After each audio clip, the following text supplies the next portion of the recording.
talked last month in July about, man, hot. This is why I'm hot. This is why. And kind of my approach or my style of leadership. And we talked about the H last month that meant humble. This month we're going to talk about the O that means open.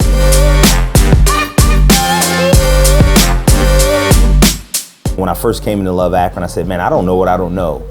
And so by admitting that and remaining in a posture of humility and humbleness, what began to happen was it allowed me to be open to listen and hear what people were saying to me without any type of pride or any type of resistance, but I could be open. Because think about that whole statement.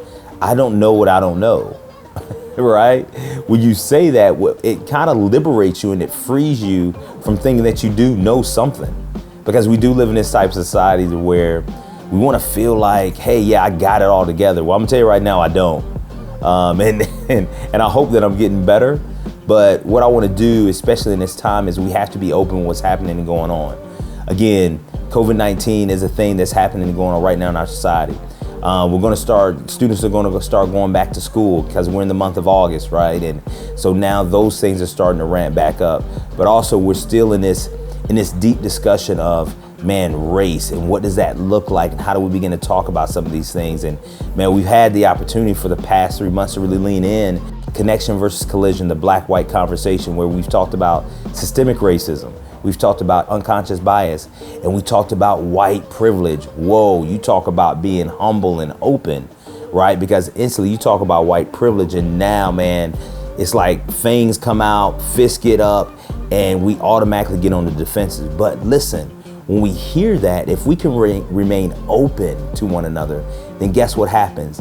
The wall should come down, defenses should come down, attitudes, frustrations, and anger should come down because, listen, we're not here to battle or compete against one another, right? We're here to be the intersectional hub that unifies the colors, cultures, and congregations so that what? Greater Akron can thrive.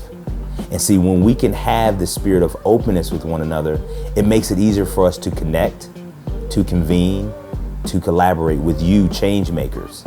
And so this is why we talk about this. And when we can do that, what happens? What's the end result, if you will? Man, collective impact happens.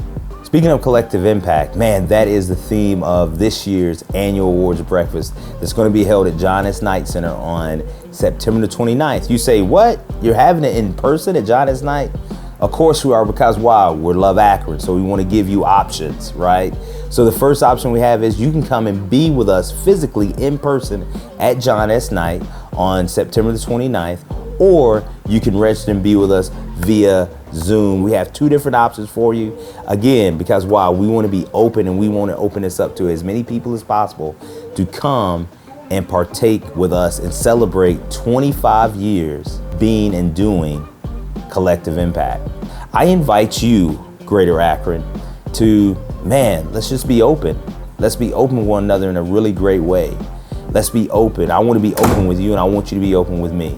And so always, the doors of Love Akron are always open to Greater Akron so that why? We can make Greater Akron thrive together. And if you don't do anything else today, you guys are already finishing on the other end. I know this. Love Akron.